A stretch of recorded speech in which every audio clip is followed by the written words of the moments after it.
Bismillahirrahmanirrahim. Assalamualaikum warahmatullahi wabarakatuh. Berjumpa lagi bersama saya di Pojok Hukum, dulur. Dulur, untuk topik hari ini mungkin saya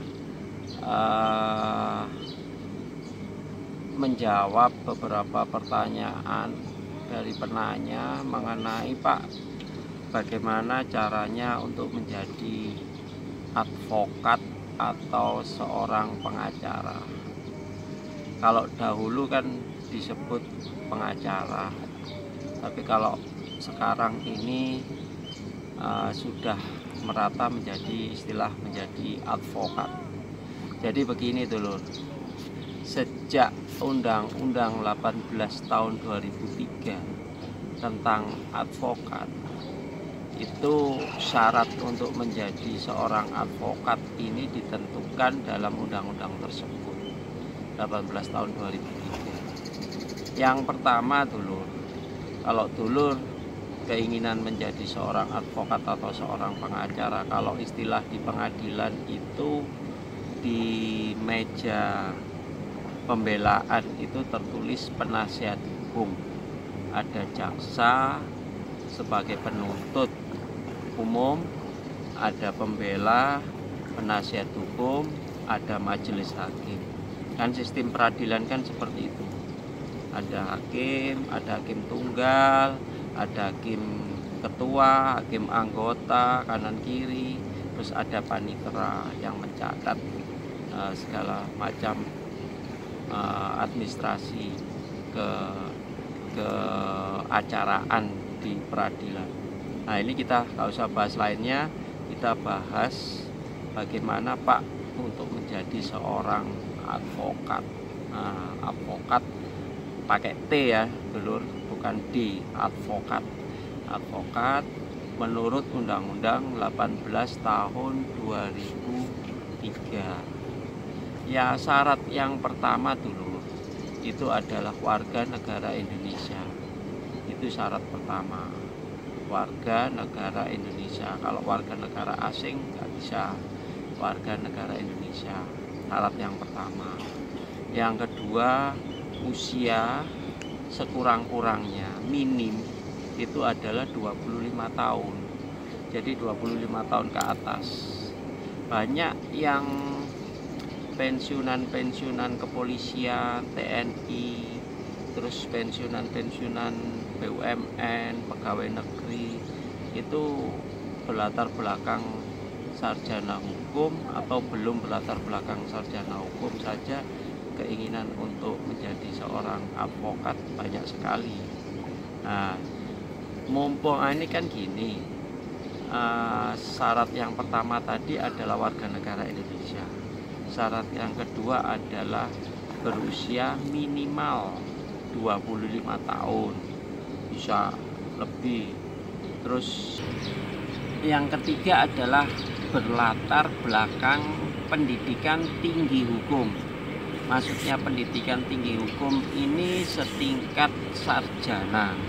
Jadi bisa sarjana hukum, bisa sarjana hukum Islam, dan bisa sarjana lain yang jelas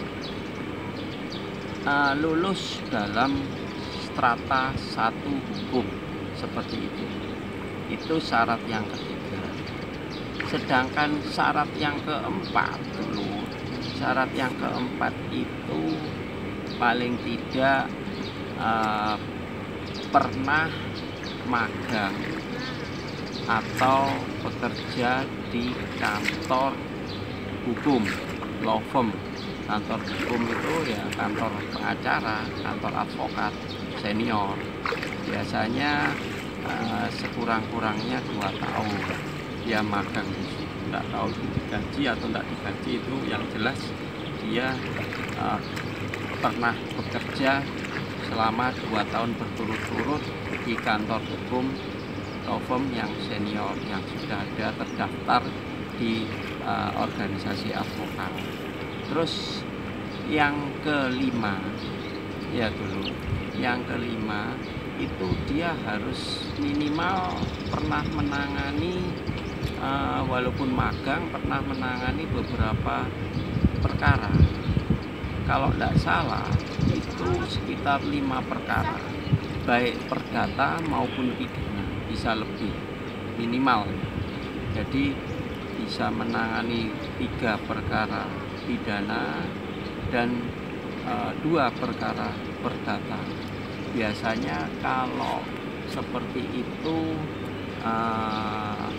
dia nanti menjadi asisten lawyer atau junior lawyer di law firm tersebut, di kantor hukum firma tersebut.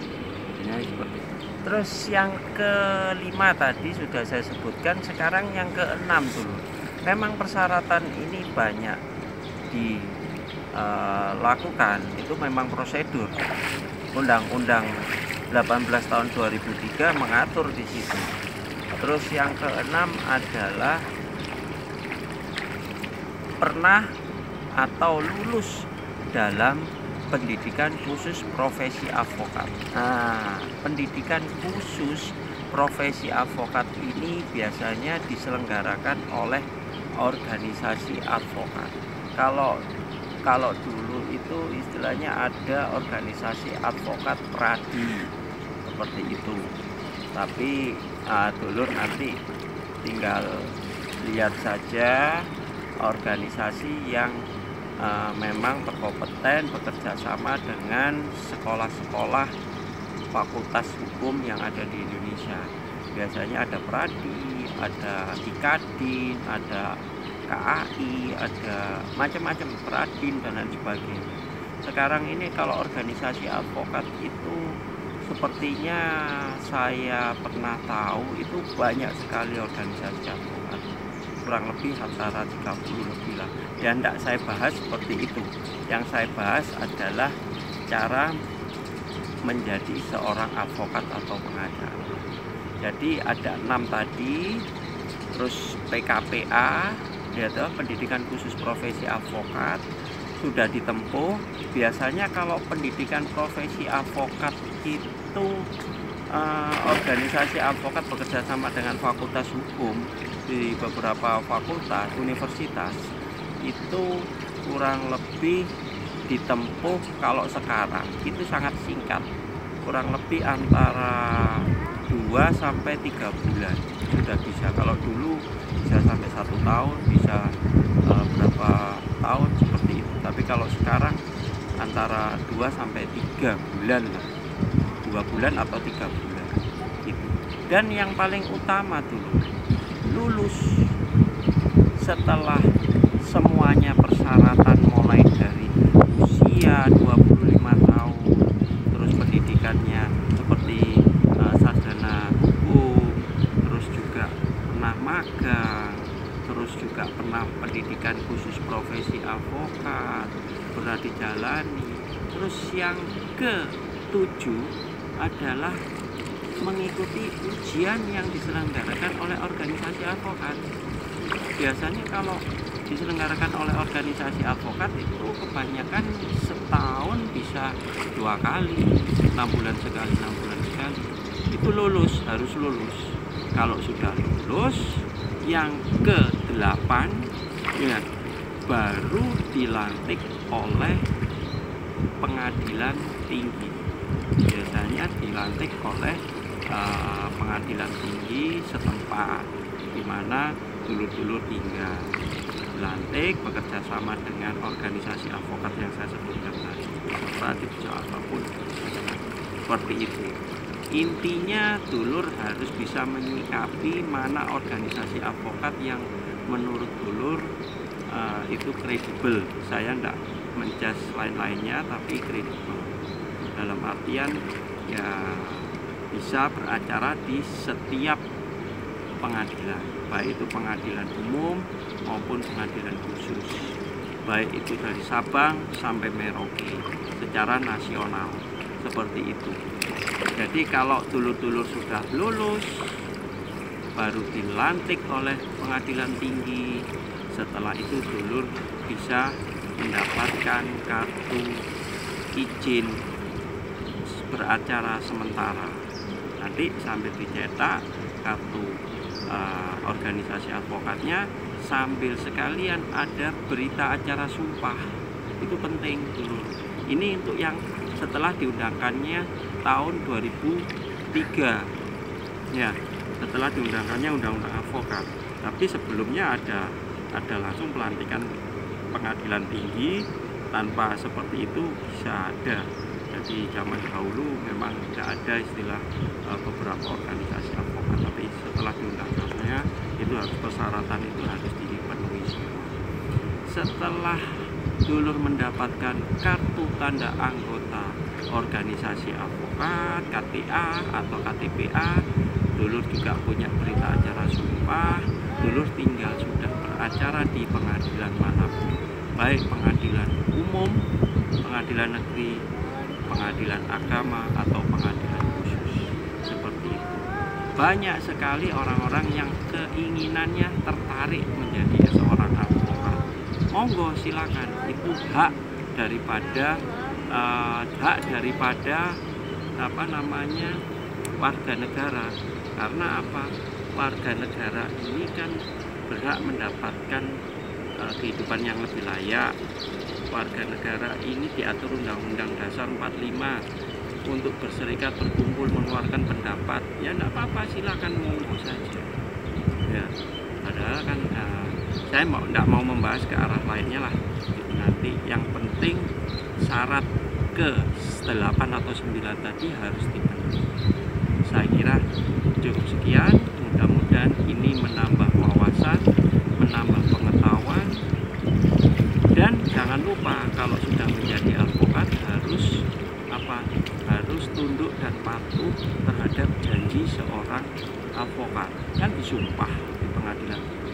Jadi syaratnya sumpah demi Allah, seperti itu, bahwa saya menjalankan profesi ini dengan jujur, adil, dan macam-macam, seperti itu.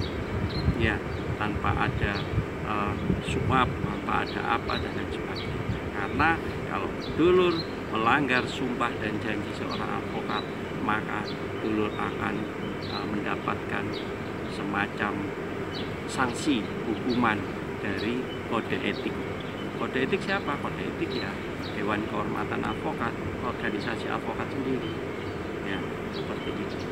Saya kira cukup lengkap.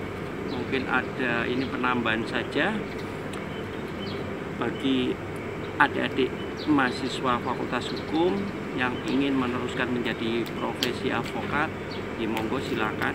Tapi yang jelas saya garis bawahi, seorang advokat dilarang untuk berjabat atau menjabat menjadi pegawai negeri sipil, TNI maupun Polri, seperti itu. Atau dia berdua jenis pekerjaan. Kalau menjadi advokat ya advokat saja, seperti itu. Ya, jadi itu yang penting juga perlu digarisbawahi. Jadi kalau sudah pure menjadi advokat ya, nanti akan saya bahas setelah ini mengenai berapa gaji daripada seorang advokat. Gaji seorang advokat atau pengacara. Apa perbedaan pengacara dengan advokat? Seperti itu. Gitu loh. Silakan like, silakan komen, silakan subscribe. Mungkin ada yang perlu menambahi, yang lebih tahu mengenai konten ini, silakan di kolom komentar atau hubungi di WA saya 08383673555. Dalam pojok hukum, ini tempat orang diskusi, orang awam hukum, kita saling-saling bertukar pikiran mengenai yang ada. Oke, cukup sekian. Mudah-mudahan selalu sehat, selalu sukses, selalu bersyukur. Wassalamualaikum warahmatullahi wabarakatuh. Salam pojok.